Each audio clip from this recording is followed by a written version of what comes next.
mga lalaki kapag nag-impake ng gamit. Hello, tol. Palabas na ako, tol. Palabas na. Hindi na kaya? Oo, tol. Naka-impake na ako. Nandito na lahat ng gamit ko. Hindi na kaya? Bilis nyo naman. Oo, tol. Wala naman ako nakalimutan, tol. Wala na. Nandito na lahat ng gamit ko. Ano, ilang araw tayo dyan? 2 days. Nandito na, tol. 2 days lang pala eh.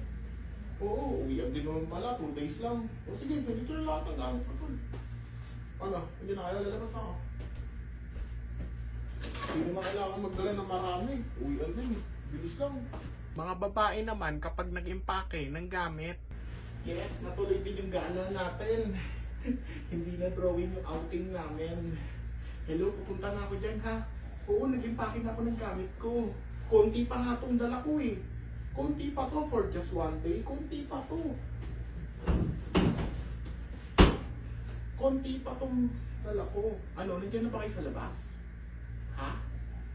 Oh, talaga? Sige, sige. Sunduin niyo na lang ako dito ha. Grabe, solid to. Konti pa tong dala ko. Siguro, papadala ko na lang iba kong gamit.